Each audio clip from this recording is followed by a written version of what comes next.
नमस्कार and welcome to all of you in global record. दोस्तों, आप लोग सोच के देखो, मान लो आप या फिर कोई आपके जान पहचान वाला किसी के घर में काम करता है, जो डोमेस्टिक हेल्प दी जाती है ना, जो कह सकते हो आप लोग घर में काम करने वाली बाई होती हैं, उस तरीके का कोई काम कोई औरत या कोई आदमी करता है और उसकी जो उसका एम्प्लॉयर है उसके साथ थोड़ा बहुत अनबन हो जाती है, या फिर खाने पीने के लिए कुछ वो मान लेता है, या कुछ आप लोग कह सकते हो सकता है थोड़ा बड़ा इशू भी हो गया हो, वो हो जाता है। और जो एम्प्लॉयर है वो क्या करता है, गुस्से में आके आपका या जो ये काम कर रहा है उसका एक हाथ पकड़ के पूरा चॉप कर देता है, पूरा हाथ काट देता है।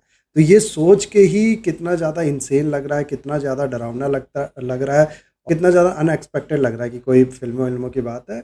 जबकि मैं अगर आप लोग को बताऊँ ना, तो ये एक रियल कहानी है। आगे मैं आप लोग को इसके बारे में बताऊँगा। इस तरीके की और भी कहानियों के बारे में बताऊँगा कि किस तरीके की चीज़ जो इंडियंस हैं, वो फ़ेस कर रहे हैं गल्फ़ कंट्री में, और किस चीज़ का के बाद ये जो वीडियो है ये बनाने का मैंने सोचा, यानी या फिर किस टॉपिक के बाद आप लोग कह सकते हो इस चीज़ पे बात कर रहे हैं हम लोग।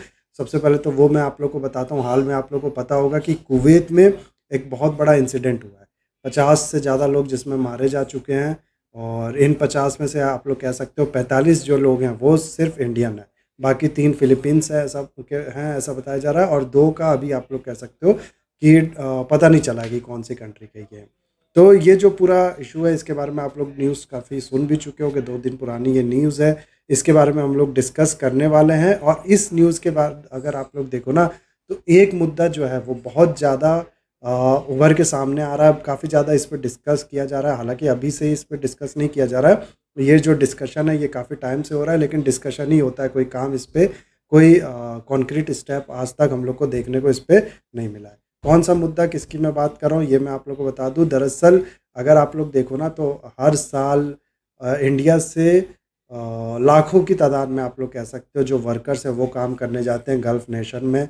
प्राइमरीली अगर 6 कंट्रीज़ की हम लोग बात करें, जैसे कि बहरीन हो गया, कुवैत हो गया, ओमान, कतर, सऊदी, यूएई, इन कंट्रीज़ में ये लोग काम करने जाते हैं। और वहाँ पर जब ये जाते हैं तो इनके साथ जिस तरीके का बर्ताव होता है, जो इनके साथ आप लोग कह सकते हो टॉर्चर होता है, जो भी इनके अगेंस्ट में आप लोग कह सकते हो वहाँ का लोग जो है उनका रवैया होता है, ये बहुत ही ज़्यादा बेकार होता है। आप लोग ने सुना होगा, बिल्कुल एनिमल जैसा ट्रीटमेंट जो है इनके साथ किया जाता है, और उसके बाद भी मजबूरी कह लो आप लोग, या फिर जो भी कह लो, कि इनको ये जॉब्स के लिए जाना पड़ता है विदेशों में। तो सवाल यहाँ पर ये आता है कि आखिर इन ऐसा अगर होता है वाक़ई में, तो ये लोग जाते क्यों हैं वहाँ पर, और इसका सॉल्यूशन क्या है? जो भी ये टॉर्चर हो रहा है इसका सॉल्यूशन क्या है? हम लोग क्या स्टेप ले सकते हैं? इंडिया एज़ अ कंट्री क्या स्टेप ले सकती है? ये सब मैं आप लोग को बताऊँगा इस वीडियो में। सबसे पहले तो हम लोग शुरुआत करते हैं जो इंसिडेंट हुआ है कुवैत में। आप लोग को नहीं पता तो मैं बता दूँ, वैसे तो अब तक पता चल गया होगा कि कुवैत का जो मैप है आप लोग जानते होंगे, सऊदी अरेबिया के ऊपर यहाँ पर ये एक कंट्री पड़ती है, और इसके ईस्टर्न साइड में अगर आप लोग देखो ना, तो एक डिस्ट्रिक्ट पड़ता है मनगाँव।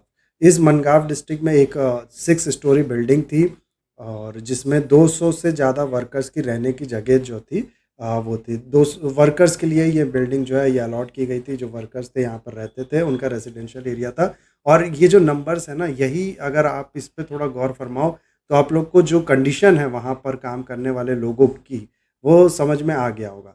6 स्टोरी बिल्डिंग में 200 वर्कर्स, एक बिल्डिंग में 200 वर्कर्स, 200 लोगों का रहना, ये कितना ज़्यादा क्राउडेड प्लेस होगा, कि किस तरीके की फैसिलिटी होगी, इसी से आप लोग अंदाज़ा यहाँ पर लगा पा रहे होंगे। ख़ैर, मेन चीज़ है उस पे हम लोग आते हैं। होता क्या है कि इसी बिल्डिंग की एक रूम में, जो कि ग्राउंड फ्लोर का रूम था, सिक्योरिटी गार्ड का रूम था, उसमें होता कहीं पर शॉर्ट सर्किट होता है, आप लोग ऐसा कह सकते हो। अब मेन चीज़ जो यहाँ पर है, जिसकी वजह से ये जो इंसिडेंट है ये इतना बड़ा हो गया, पूरा जो कारण है आप लोग कह सकते हो इस पूरे इंसिडेंट का, वो ये कि जो ये बिल्डिंग थी ना, इसमें 2 रूम्स के बीच में जो पार्टीशन होता है उसके लिए कोई दीवारें नहीं खड़ी की गई थी, बल्कि एक मटेरियल से आप लोग कह सकते हो पार्टीशन किया गया था। और वो मटेरियल जो था वो आप लोग कह सकते हो दीवार टाइप का स्ट्रक्चर जो जिसका बनाया गया था, जिस मटेरियल का इस्तेमाल करके, वो हाईली इन्फ्लेमेबल मटेरियल था। इन्फ्लेमेबल मतलब होता है, मैं आप लोग को बता दूं, जिसमें आग बहुत आसानी से लग जाती है और बहुत तेज़ फैलती है, उसको हम लोग कहते हैं इन्फ्लेमेबल मटेरियल। तो वो बहुत ज़्यादा इन्फ्लेमेबल था, और जैसे ये शॉर्ट सर्किट हुआ इसकी वजह से थोड़ी सी आग लगी, बाकी काम उस मटेरियल ने कर दिया। उसमें आग लगी, काला धुआं टाइप का पूरे बिल्डिंग में बनने लगा, और बहुत लोग तो ऐसे हैं जिनने सफोकेशन के कारण, जो लोग भाग सकते थे लेकिन जिनने सफोकेशन के कारण अपनी जान जो है वो दे दी इस पूरे इंसिडेंट में। तो आप लोग खुद सोचो कितनी दर्दनाक ये मौत रही होगी। आदमी एक्सीडेंट से या बाकी चीज़ों से हार्ट अटैक वगैरह से मरता है वो ठीक, लेकिन साँस ना मिलना और मतलब इस तरीके की सिचुएशन में डेथ होना कितना ज़्यादा दर्दनाक होगा। और वैसे भी कितना क्राउडेड प्लेस होगा कि अगर आप लोग इससे इंसिडेंट में भागने की कोशिश भी करो ना इस जगह से, तो बहुत लोग तो दब-वब के मर जाएँगे, ऐसा ये बिल्डिंग में सिचुएशन थी। ख़ैर वो सब छोड़ देते हैं हम लोग। ये जो इंसिडेंट है ये हुआ है और अभी की न्यूज़ ये है, दोबारा मैं इस पे वीडियो इसलिए अभी बना रहा हूँ क्योंकि अभी की जो लेटेस्ट न्यूज़ है आज ही की वो ये है कि जो ये 50 लोग जैसा कि मैंने आप लोगों को बताया मारे गए जिसमें से 45 इंडियन थे। इन 45 इंडियंस की जो डेड बॉडी है उसको इंडिया में दिल्ली में लाया जा चुका है। तो ये अभी न्यूज़ आई थी तो मैंने सोचा इस पे वीडियो पूरा आप लोग को बताऊँ। तो अब तक की ये न्यूज़ है, इनकी डेड बॉडी आ चुकी है, इनकी फैमिलीज़ अब इनका जो अंतिम संस्कार वगैरह है वो करेंगी। और हम लोग आते हैं अपने मेन टॉपिक पे। जो वर्कर्स हैं जो यहाँ से जाते हैं या बाकी कंट्री से भी जाते हैं, उनके अगेंस्ट में जो बर्ताव होता है, ज़्यादातर इंडिया से ही जाते हैं। आप लोग को मैं बता दूँ रेमिटेंस के बारे में आप लोग जानते होंगे, इंडिया नंबर 1 कंट्री है। इंडिया के जो वर्कर्स हैं सबसे ज़्यादा बाहर जाके काम करते हैं। तो अगर मैं तो ओवरऑल वर्कर्स की भी बात कर लूँ ना तो आप लोग समझना कि लार्जली बात हो रही है इंडियन वर्कर्स की। तो जो बर्ताव होता है इन वर्कर्स का या इन इंडिया वर्कर्स के अगेंस्ट में, वो किसी एनिमल के अगेंस्ट में जो बर्ताव करते हैं ना हम लोग, उससे कम नहीं होता है। आप लोग ऐसा कह सकते हो। बहुत ही गंदा अ, जो रिएक्शन होता है यहाँ से जब तक ले जाया जाता है तब तक सिचुएशन ठीक होती है। जैसे ही वहाँ पर एम्प्लॉयर के हवाले किया जाता है वर्कर्स को, वहीं से इनका गंदा टॉर्चर, हैरेसमेंट जो भी कहना है आप लोग कह सकते हो, वो होना शुरू होता है। पहले एक अंदाजे के लिए आपको एक डाटा मैं बताता हूँ। अगर अभी तक आप लोग देखो ना तो लगभग 87 लाख इंडियन वर्कर्स ऐसे हैं जो कि इन गल्फ़ कंट्रीज़ में जिन 6 कंट्रीज़ का मैंने आपको नाम बताया उसमें काम करते हैं। और ज़्यादातर ये जो वर्कर्स है ये अगर आप लोग देखो ना तो ब्लू कॉलर जॉब जो है वो करते हैं। ब्लू कॉलर अगर आप लोग को नहीं पता तो बता दूँ कि मैनुअल लेबर जो होता है ना, मज़दूरी वगैरह का जो काम होता है, वो ये करने जाते हैं इन कंट्रीज़ में। अब यहाँ से इनको दिखाया जाता है कि बहुत अच्छी वर्क अपॉर्चुनिटी, आप लोग वहाँ पर जाओ तो काफ़ी पैसा कमाओगे। दिरहम हो गया या वहाँ की जो करेंसी है उसमें पैसा कमाओगे, इंडिया में भेजोगे तो बहुत मोटा पैसा वो होगा। लेकिन जैसे ही ये यहाँ से वहाँ जाते हैं, वहाँ एम्प्लॉयर्स के हवाले जैसे किए जाते हैं, फिर इनका शुरू होता है हैरेसमेंट, आप लोग कह सकते हो टॉर्चर बहुत गंदा इनका शुरू होता है। टाइम पे वेजेस ना मिलना या फिर मिलना ही नहीं आप लोग कह सकते हो, वो हो गया। खाने पीने की जो सुविधा होती है वो ख़राब होती है। बहुत से लोगों को तो मिलता भी नहीं है खाने पीने के लिए, आप लोग कह सकते हो। रहने की जो सुविधा होती है वो बहुत ज़्यादा हैज़ार्डस होती है, इवन कि डेडली कंडीशन होती है, आप लोग कह सकते हो। सिर्फ हैज़ार्डस कहना भी छोटा होगा, डेडली कंडीशन में इनको रहना होता है, काम करना पड़ता है। तो इस तरीके की चीज़ें इनको वहाँ पर फेस करना पड़ता है। अच्छा, ये वहाँ से आसानी से लौट के वापस आ भी नहीं सकते क्योंकि बहुत से केस में ऐसा देखा गया है कि जो पासपोर्ट होता है वो इन लोग का जमा कर लिया जाता है वहाँ के जो इनके एम्प्लॉयर्स हैं जो इनको काम देते हैं उनके द्वारा। फिर पैसे भी उतना हाथ में होते नहीं हैं, जैसे कि मैंने आप लोग को बताया, टाइम पे वेजेस वगैरह मिलते नहीं हैं। तो इस वजह से भी आप लोग कह सकते हो कि लौट के आ पाना इनके लिए उतना आसान नहीं होता है। तब तक ये वहाँ पर जो काम है वो करते रहते हैं, ख़ासकर से ये जो ब्लू कॉलर वर्कर्स है, जब तक फाइनली इनकी वहीं पर डेथ जो है वो नहीं हो जाती। आप लोग ऐसा कह सकते हो। एक डाटा मैं आप लोग को बताऊँ तो 2014 से लेकर अक्टूबर 2019 के बीच में अगर आप लोग देखो ना तो 33,998 लोग जो हैं वो मारे गए हैं। मारे गए हैं इन द सेंस, कहने का मतलब है उनकी डेथ हो गई है। यहाँ पर ऐसे इन इतने नंबर ऑफ वर्कर्स की डेथ हो गई है गल्फ़ कंट्रीज़ में। और इसका अगर आप लोग एवरेज निकालो तो पर डे 16 डेथ का एवरेज आप लोग देखोगे तो निकल सकता है। तो ये कितना बड़ा नंबर है, हर दिन 16 लोगों का मारे जाना। ये किस तरह की कंडीशन वहाँ पर होगी ये आप लोग अंदाज़ा लगा सकते हो इससे। यूएई में एक स्टडी की गई थी इंडियन मिशन द्वारा, इंडिया का जो एम्बेसी वगैरह है उसके द्वारा।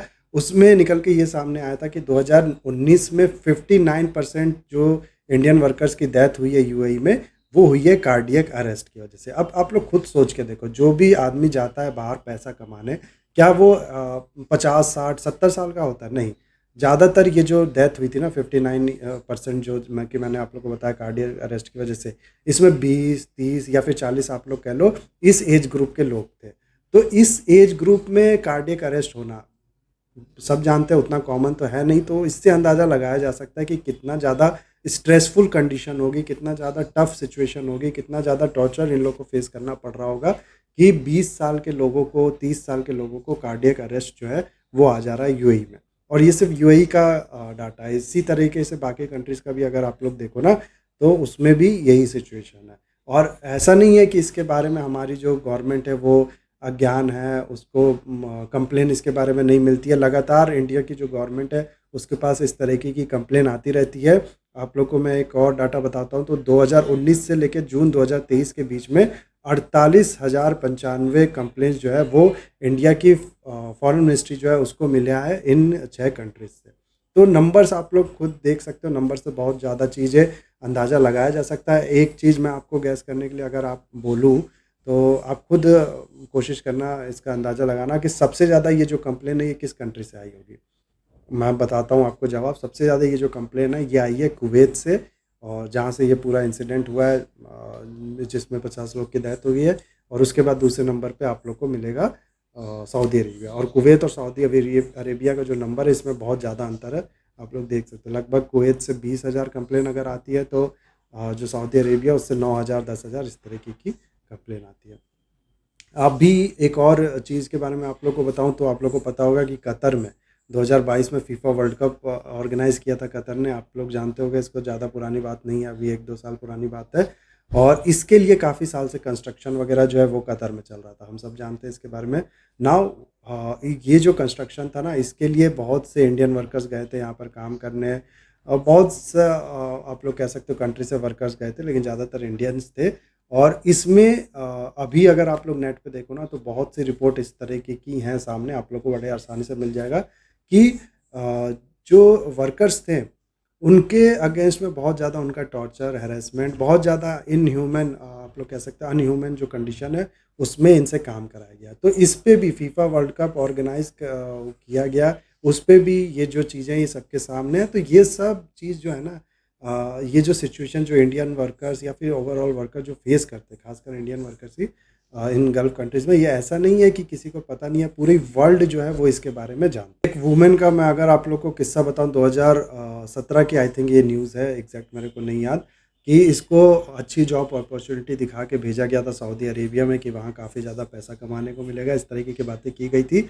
और वहाँ भेज के इसको फिर जो डोमेस्टिक हेल्प के काम में होता है ना, जो घर में काम करने वाली बाई वगैरह आती हैं, उनके काम में इसको लगा दिया जाता है, इनको लगा दिया जाता है। फिर होता क्या है कि इसका टॉर्चर शुरू होता है, इसको शुरुआत से काफ़ी ज़्यादा परेशान किया जाता है, टाइम पे खाना, इवन कि पानी तक नहीं इसको दिया जाता है, काफ़ी ज़्यादा मांगने पे भी। इस तरीके की चीज़ें जो हैं इसके साथ की जाती है, गाली गलौच हो गया या फिर फिज़िकल हैरेसमेंट, फिज़िकल टॉर्चर, इस तरीके के काम इसके साथ किए जाते हैं। और एक बार ये आप लोग कह सकते हो कि शायद कंप्लेन कर देती है इसकी, या फिर जो खाने या पानी की डिमांड जो है वो कर देती है। तो इसका जो एम्प्लॉयर होता है, एम्प्लॉयर लेडी होती है बाय द वे, आप लोग को बता दूँ, वो क्या करती है लेडी, इसका एक राइट हैंड जो होता है वो पूरा चॉप कर देती है, पूरी तरीके से काट देती है। और काफ़ी ज़्यादा इसके बारे में न्यूज़ भी बनी थी, इंडिया की गवर्नमेंट ने भी उस समय काफ़ी ज़्यादा रिएक्शन इस पे दिया था। मेरे को याद है उस समय की बात, अभी भी आप लोग नेट पे सर्च करोगे तो इसकी कहानी जो है वो मिल जाएगी। और इस तरीके की बहुत से न्यूज़ अगर आप लोग देखो ना, तो आपको बड़े आराम से देखने को मिल जाएगा। एक किस्सा है कि जो 5 जो पर्सन थे, ये किसी सऊदी की या किसी और कंट्री की बात है, कंट्री मेरे को नहीं याद, उनने खुद से ये एक्सेप्ट किया था, जो कोर्ट थी वहाँ पर उसके अंदर, कि हमने 3 इंडियंस को एक बहुत ही ज़्यादा आप लोग कह सकते हो कि गड्ढा जो है वो खुदा हुआ था किसी कंस्ट्रक्शन वर्क के लिए, बहुत ही गहरा, उसमें गिरा दिया था और फिर उसके ऊपर से मिट्टी डाल दी थी। तो जिंदा दफनाने का काम इनने किया था, 3 या 5 इंडियंस थे उनको, तो ये चीज़ इन लोगों ने एक्सेप्ट भी किया था कोर्ट में। उसके अलावा अगर आप लोग देखो तो एक सीए की कहानी आई थी कि वो सीए है, चार्टर्ड अकाउंटेंट है, कोई छोटा मोटा काम करने वाला आदमी नहीं है, लेकिन वो गल्फ़ कंट्रीज़ से किसी कंट्री की बात है, वहाँ से वापस नहीं आ पा रहा है। क्यों?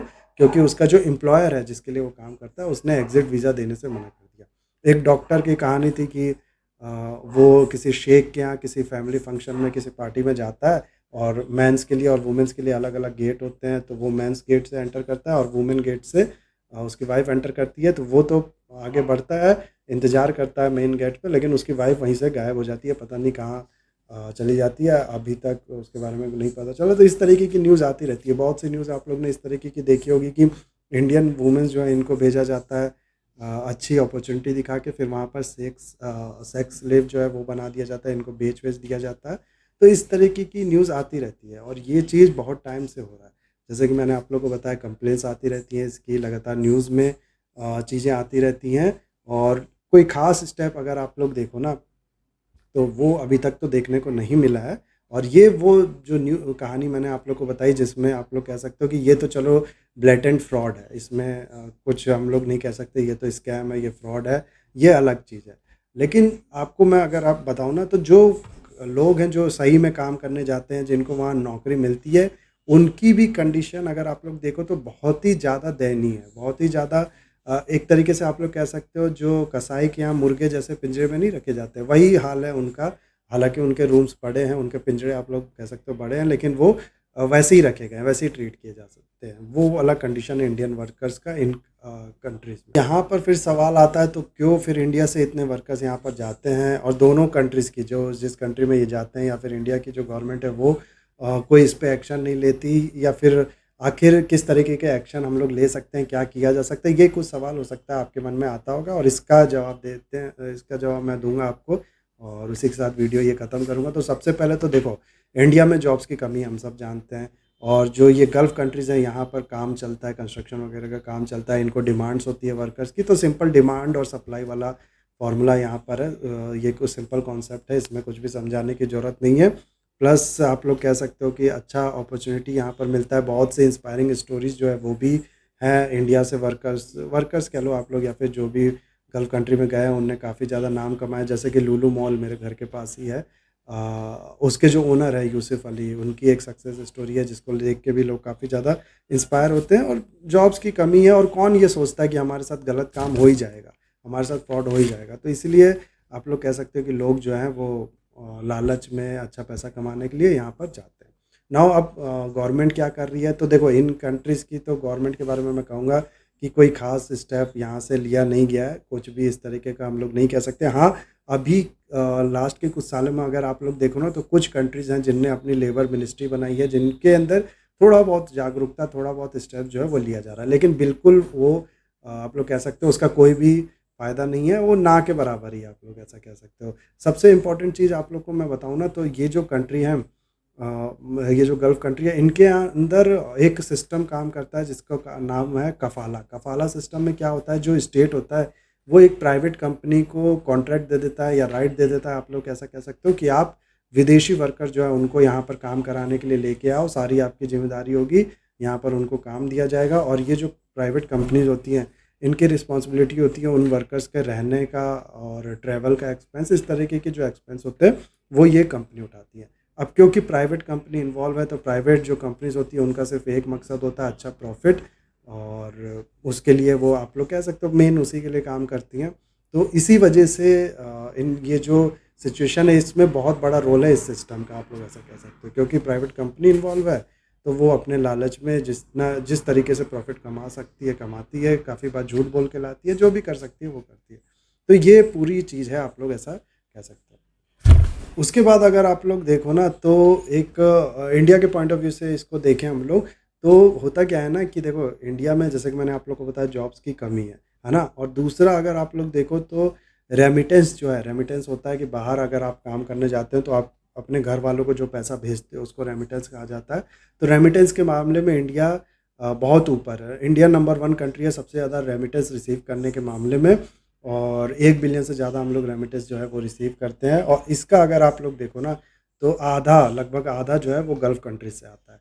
तो ये एक वीक पॉइंट पड़ जाता है इंडिया का। रेमिटेंस का काफ़ी सपोर्ट मिलता है हमारी इकोनॉमी को, और ये रेमिटेंस का में काफ़ी बड़ा शेयर है गल्फ़ कंट्री का। इसीलिए इंडिया थोड़ा बहुत आप लोग कह सकते हो ये वीकनेस है इंडिया की, कि हमें पैसा आ रहा है और इकोनॉमी को इससे फ़ायदा हो रहा है। ख़ैर फिर भी ये वैलिड पॉइंट नहीं होगा, इस चीज़ को हम लोग नहीं कह सकते। इस तरीके का पैसा किसी को भी नहीं पसंद होगा। उसके बावजूद भी इंडिया की जो गवर्नमेंट है उसको बात करनी चाहिए इन कंट्रीज़ की गवर्नमेंट से, और ये जो चीज़ हो रहा है इसको रोकने के लिए काम करना चाहिए। अभी शशि थरूर जो कि कांग्रेस के एमपी है, इनने ये डिमांड भी की है कि इस तरीके के लेजिस्लेशन जो है वो बनाने चाहिए हमें, जो इंश्योर करें कि हमारे जो वर्कर्स बाहर जाएँ उनको एक स्टेबल स्टैंडर्ड कंडीशन जो है रहने के लिए, काम करने के लिए, वो मिले। तो इस तरीके की बातें अब हो रही हैं। इसके अलावा हमारे पास ऑप्शन क्या है? क्या करना हमारे लिए ठीक होगा?